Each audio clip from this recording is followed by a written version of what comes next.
Andy Johnson. This is a short video looking at some of the limitations of direct instruction in reading or reading instruction. Now, direct instruction comes in a variety of forms. You can see them there on the screen. Mastery learning, strategic instruction, explicit direct instruction, the Kansas strategies. These are all variations on a theme, which is a teaching algorithm. If you follow the recipe as specified exactly, then you are guaranteed to have learning at the end of the lesson. That's what the algorithm says.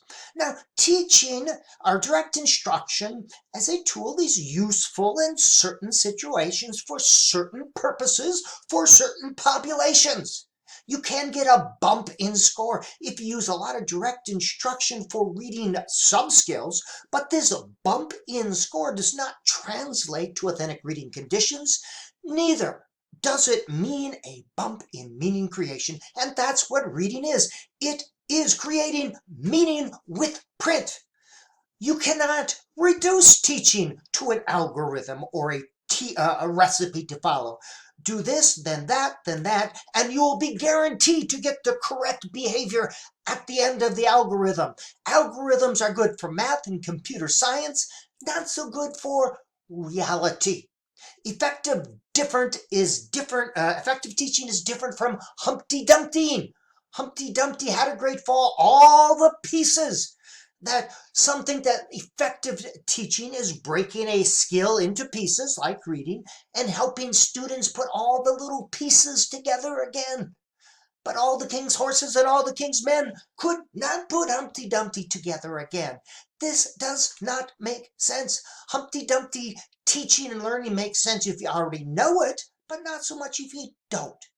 Students learn anything best, especially complex things, from whole to part.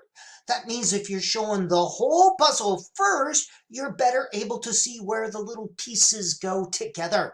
Humpty Dumptying says you give students one piece of the puzzle at a time in the form of a reading sub-skill, then expect them to put them all together again to be able to create meaning with print during the process of reading. That is nonsense. But let us understand a couple of terms.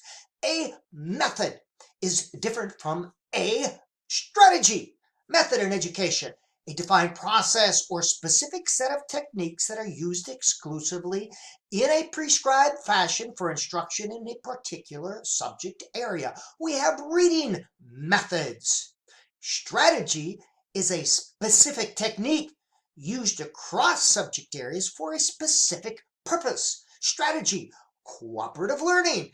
Strategy, effective questioning. All right, a specific technique used across subject areas. Strategy, discovery learning. Strategy, inquiry learning.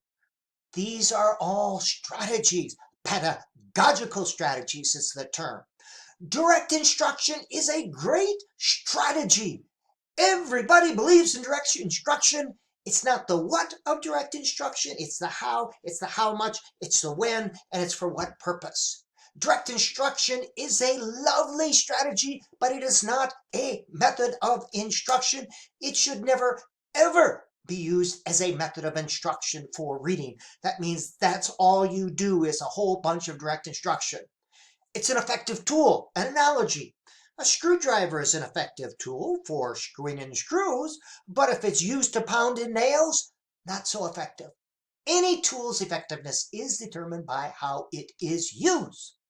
Now, a common occurrence with struggling readers is they get a steady and mind-numbing diet of direct instruction of low-level reading subskills.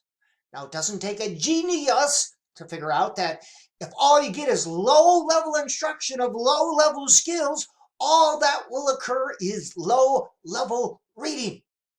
What happens with remedial and special ed reading classes is often there's little or no practice reading real books or a chance to develop high-level thinking. Not a change, but a chance. Now, in the world of special ed, there are no super secret research-based reading programs or interventions. No super secret special ed strategies that only special ed teachers with special training can implement? Absolutely not. Struggling readers need the same kinds of instruction. By the way, going back to here, super secret special education strategies for teaching reading. I've taught in kindergarten through graduate school. I've taught students with severe disabilities all the way up to gifted.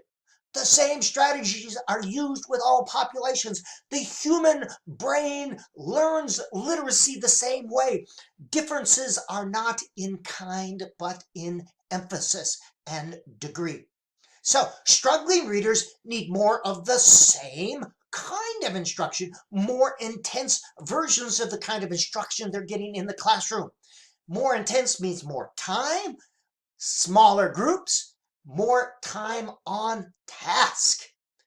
Direct instruction is necessary for all readers, especially struggling readers. I'm not saying especially, but with struggling readers as well, it's necessary but not effective. Direct instruction is effective for learning low-level facts and skills, not so effective for higher level learning. If we want to prescribe a recipe for low-level learning forever, simply give our low-level students low-level teaching of low-level facts and skills.